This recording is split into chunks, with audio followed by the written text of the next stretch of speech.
semuanya, balik lagi dengan saya teman-teman ya di Trader ID.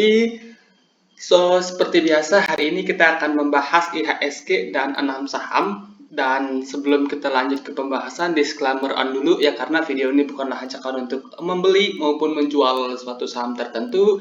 Ini murni adalah analisa saya pribadi, jadi silakan untuk teman-teman analisa ulang kembali, karena nanti untuk keuntungan maupun kerugian itu kembali ke resiko masing-masing.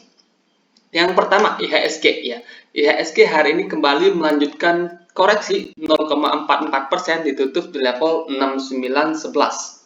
Ya, foreign sale hari ini juga masih ada tapi lebih sedikit ya daripada yang kemarin.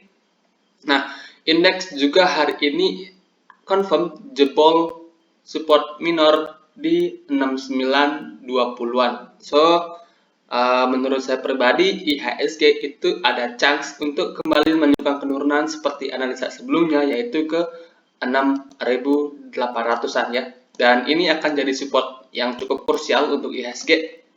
Nah, kalau seandainya 6.800 itu kembali jebol, maka potensi IHSG itu akan kembali menguji support ini teman-temannya. Ini ada support area yang lumayan lebar, yaitu di sekitaran 6.540 sampai 6.480-an ya. Ini ada areal support yang cukup lebar. Kalau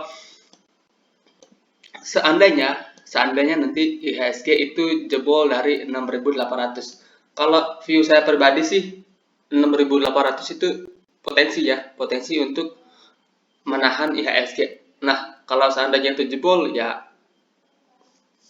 maka support berikutnya di EMA 200, 6.700. Kemudian kalau itu jebol juga ya worst case-nya menurut saya IHSG bisa ke sini. Jadi untuk saat ini plan saya pribadi masih sama, banyakin cash ya, seperti yang sudah kita bahas minggu-minggu sebelumnya, banyakin cash. Dan kalaupun trading boleh saja ya, tapi trading singkat, karena banyak banget saham-saham yang hari ini pagi-pagi naik, kemudian sesi 2 turun jebol ya. Banyak banget saham-saham seperti itu, banyak banget juga saham-saham yang false break teman-teman. Jadi untuk saat ini menurut saya pribadi lebih baik potensi terlebih dahulu. Kalaupun mau makan trading, pakailah 30% porsi ya, 70% lagi stay cash. Oke. Itu untuk IHSG. Kemudian untuk saham pertama yang akan kita bahas hari ini, yang pertama itu BBRI teman-teman ya. Ini adalah salah satu mover ya dari IHSG. Nah, BBRI sendiri seperti yang sudah kita bahas sebelumnya ya, BBRI itu sebenarnya udah jebol dari tren teman-teman ya. Ini tren yang kebentuk sejak September 2021 udah dijebol di sini teman-teman ya. Ada jebol di sini, dan kalau kita perhatikan ini juga ada pattern head and shoulders yang udah dijebol. Sorry. Ini. Ya, jadi untuk saat ini untuk view saya pribadi BBRI masih sama ya, masih belum menarik untuk entry di harga sekarang. Jadi so far support yang menurut saya cukup kuat itu di 4.000 sampai 3.900. Nah, kalau kita tarik target penurunan dari pattern head and shoulders-nya ini, maka BBRI itu berpeluang turun lumayan dalam. Bisa saja BBRI ke sini teman-teman, ke 3.500. Kalau kita pasang target penurunan dari head and shoulders-nya tadi. Nah, jadi untuk saat ini BBRI ya, buat yang belum punya, potensi terlebih dahulu.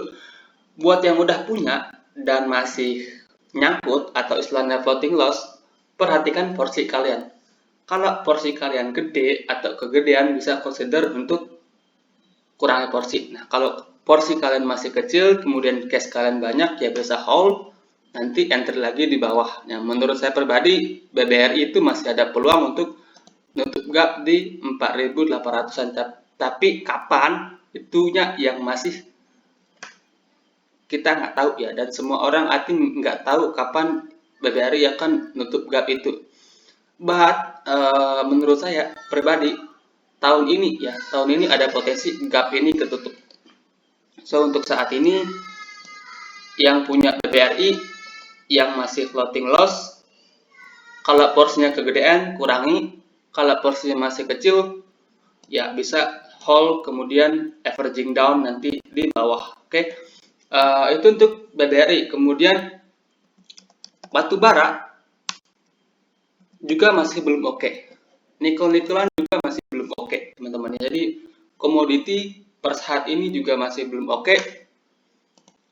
Adaro juga hari ini jebol support dan volume jebolnya juga lumayan gede. Oke, kita bisa hapus dulu ini semua ya.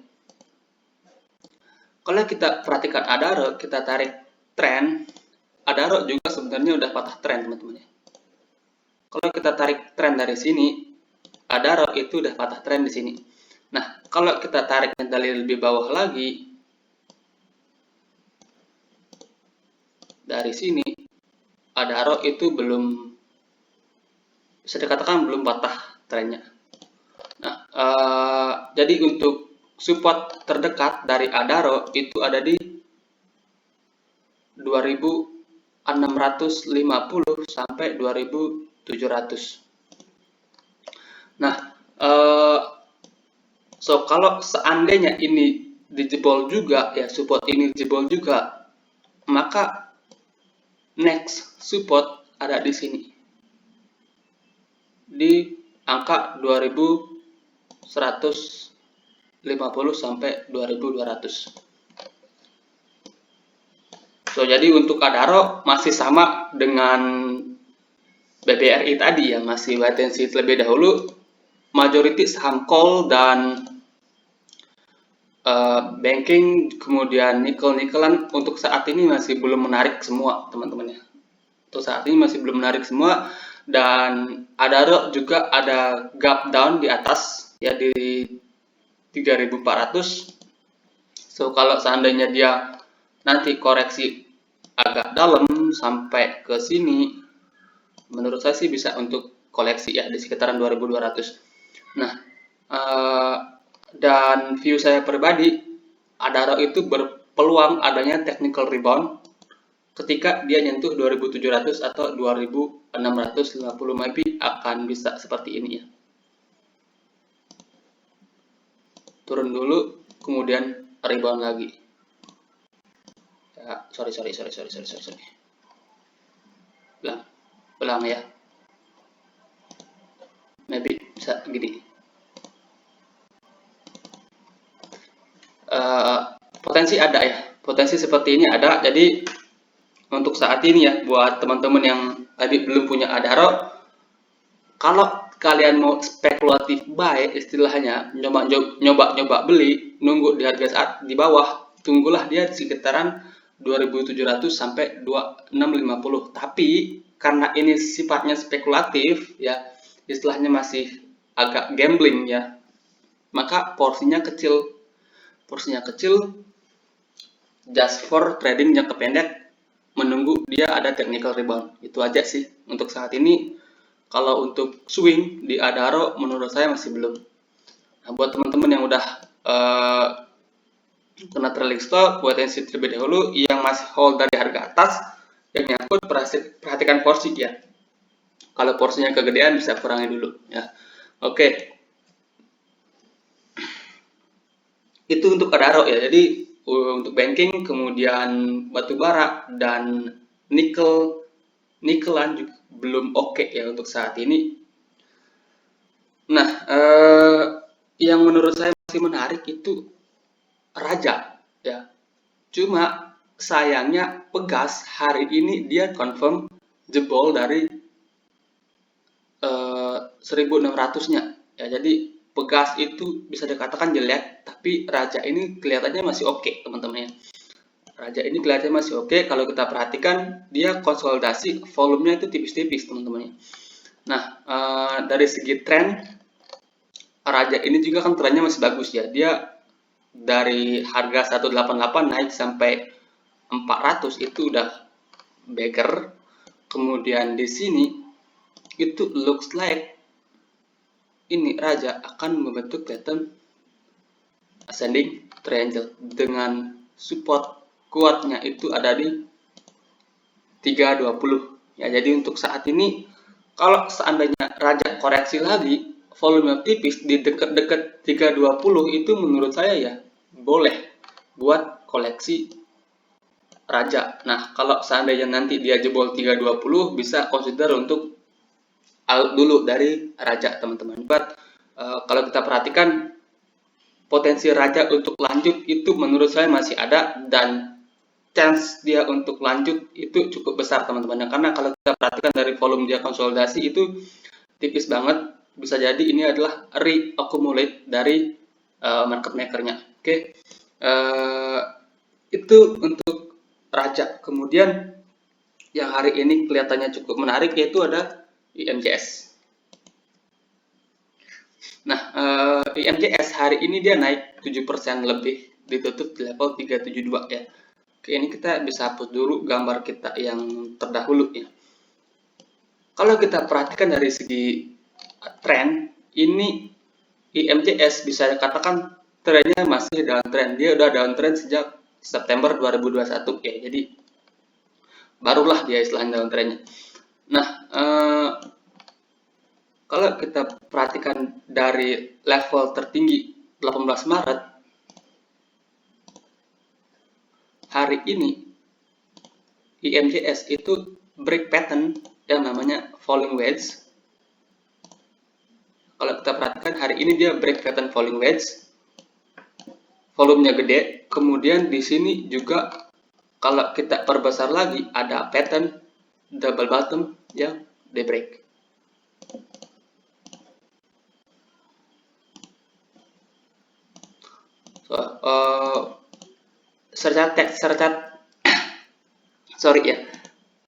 Jadi secara teknikal IMJS itu menurut saya cukup menarik ya buat diperhatikan. Dengan target kenaikan harusnya dia bisa nyentuh harga 400. Nah, support terdekat itu ada di sini. Di 366 sampai 360. Jadi kalau teman-teman mau koleksi IMJS, kalau seandainya besok dia koreksi, volumenya tipis, bisa manfaatkan untuk spek buy di sekitaran 366 sampai 360, yaitu merupakan support terdekat buat IMJS. Kalau seandainya jebol 360 ya bisa consider untuk atas dulu ya. So far ini IMJS ini potensinya ada, dan yang perlu kita perhatikan adalah IMJS nggak ada hubungannya dengan IHSG ya. Market cap di IMJS itu kecil, jadi bisa jadi ketika big caps dan yang lainnya majority turun, saham-saham seperti ini yang digerakin oleh market maker. Jadi ya buat teman-teman yang tertarik ya bisa. Menurut saya sih bisa, tapi porsi diatur. Kenapa? Karena saham ini saham threadliner, kemudian sahamnya juga kurang liquid ya, jadi jangan masuk terlalu gede, karena kalau dana kalian terlalu gede di sini bisa dikacangin oleh bandarnya, teman-teman. Jadi ya porsi diaturlah sesuai dengan money management teman-teman masing-masing. But technically itu menarik. Nah, kemudian ada sahamnya Erick Thohir, yaitu ABA dan Mari. Pergerakannya seminggu terakhir itu kelihatannya cukup menarik juga, teman-teman. Oke, ABA hari ini dia terkoreksi, tapi volumenya kecil ya.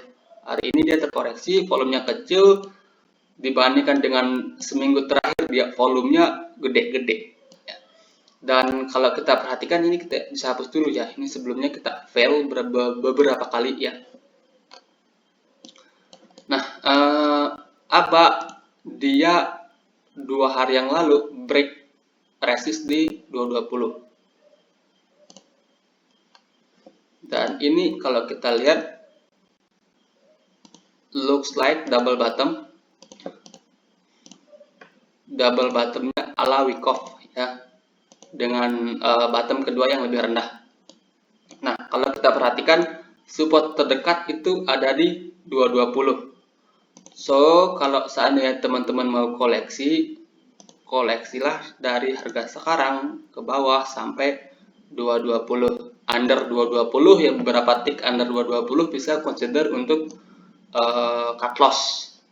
Dengan target kenaikan ABA harusnya dia bisa nyentuh MA 200 di sekitaran harga 300 ya. Jadi untuk saat ini ABA itu kelihatannya cukup menarik dan mudah-mudahan ABA itu bisa naik ya dikala IHSG yang lagi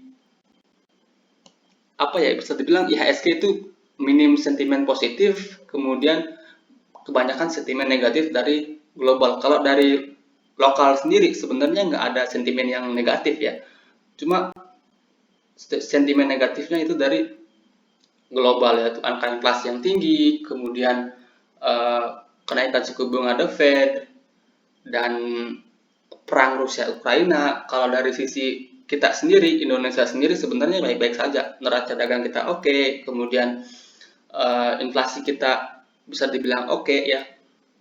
That's why Bank Indonesia itu nggak menaikkan suku bunga karena inflasi kita terbilang cukup oke ya.